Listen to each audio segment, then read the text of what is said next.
Hey guys, welcome again to Honey's Kitchen. I would like to thank my family and friends who's always watching on my videos. Thank you for your love and support. For those who are new on my channel, welcome. A recipe for today is lemon loaf. If you would like to know how to create this, keep on watching.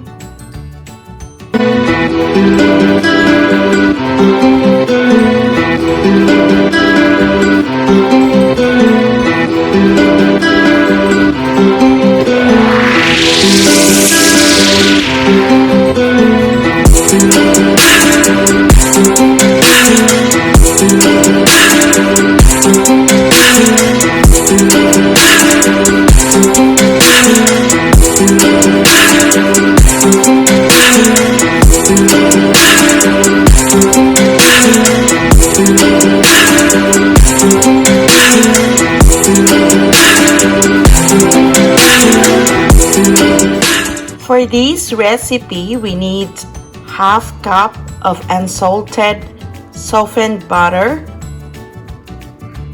1 1/4 cup of granulated sugar, 3 large eggs, 1 cup of sour cream, 2 tablespoons of fresh lemon juice, 1 tablespoon of lemon zest, 1 tablespoon of vanilla extract, 1 1/2 cup of all-purpose flour, 2 teaspoons of baking powder, and 1 teaspoon of salt. For the lemon icing, we need 2 cups of powdered sugar or icing sugar or confectioner sugar, 2 tablespoons of fresh lemon juice, and 1 tablespoon of milk. We also need a cooking spray, a parchment paper, and a baking loaf pan. Okay, so first we're gonna preheat our oven to 350 degrees Fahrenheit. Okay, now let's gonna start to make our lemon cake. So first we're gonna put in our butter, and then we're gonna soften it until the butter becomes smooth.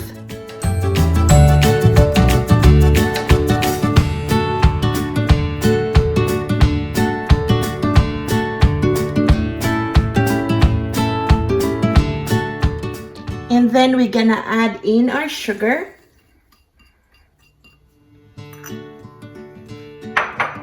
And then mix it again until all the ingredients are well incorporated by each other.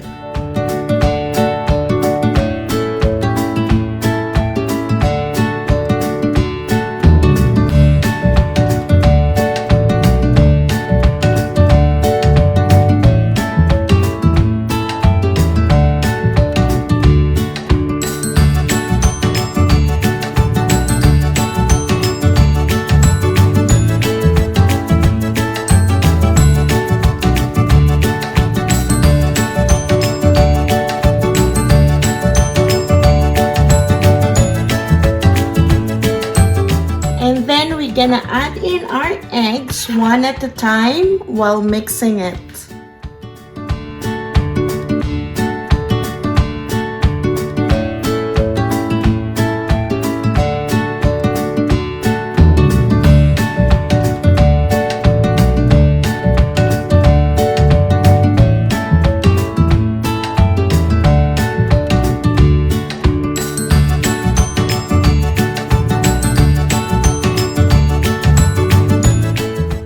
So as you notice that in between mixing, I always stop it and then you're gonna scrape it with a rubber scraper, so some ingredients that are staying in the bottom will be mixed, especially the butter. It's sticking on the bottom, so you need to scrape it with a rubber scraper and then mix it again.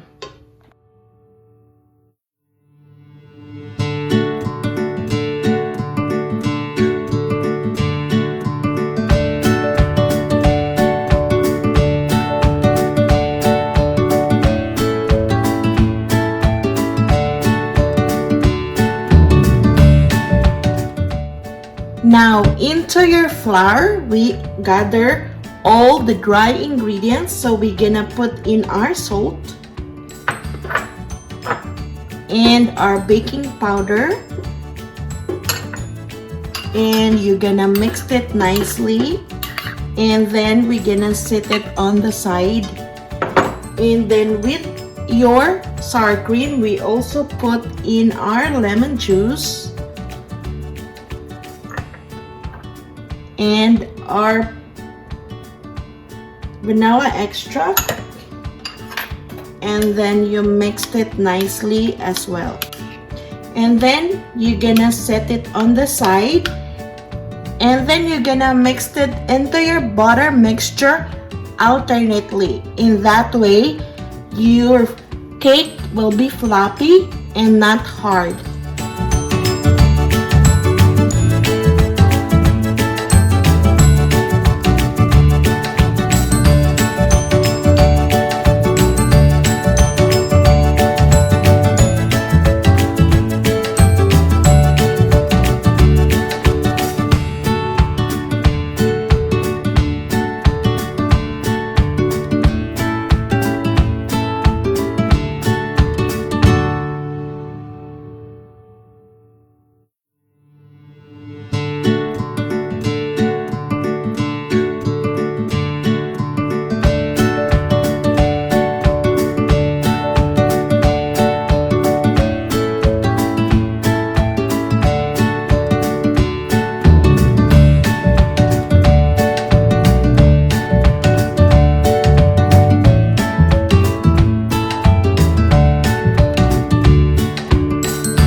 And after mixing it nicely, finally, you're gonna put in your lemon zest. In this way, you don't need to mix it with your mixer. You're just gonna fold it using your rubber scraper.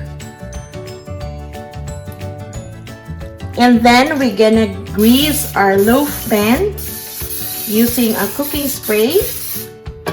So later on, it's easy to remove your lemon cake, and then you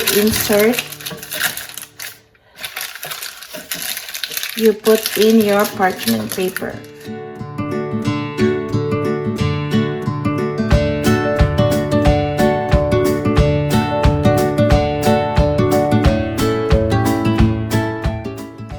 Okay, and then we will bake it to our preheated oven at 350 degrees Fahrenheit for about 50 to 60 minutes until you inserted a toothpick and the toothpick came out clean. So I pulled it out from the oven more than an hour ago, and then I move it into a cooling rack, and then it's so important to cool it completely before you're gonna put in your icing on top. So what I do is I move it in along this, But then I wanted that only the top part will have an icing. I don't want it dripping on the side, so I'll gonna wrap it with foil so our icing will gonna stay on top. And then your icing sugar, you put in your milk into your icing sugar and your fresh lemon juice, and then you mix it nicely that there will be no lumps and all the ingredients are well incorporated with each other.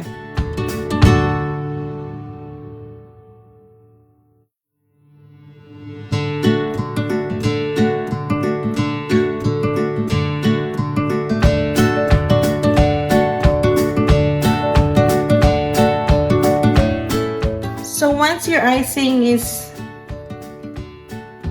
nicely mixed, you will see that there's no more lumps, and then you're gonna coat it on top of your lemon loaf.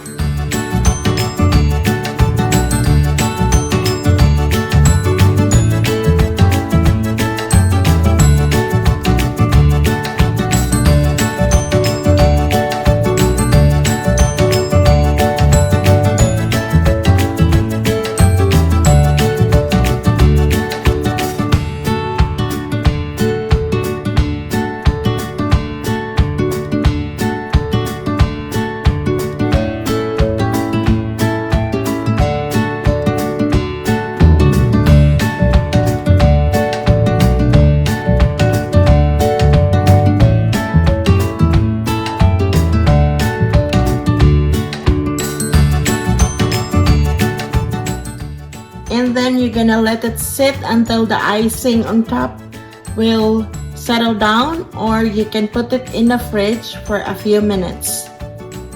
So after the icing on top has settled down, then you're gonna slice it according to your desired sizes. So this is the finished product of our recipe today, the lemon loaf. If you didn't catch up all the list of ingredients, I will write it down in the description below. Please don't forget to like and subscribe and push the notification bell so you will be updated when I will upload another amazing recipe. Hope you're gonna try it and hope you're gonna love it. And let me know by writing on the comment section below how your recipe turns out. Thank you again for watching, everyone. Please take care, stay safe, have a good day, and I will see you again on my next video.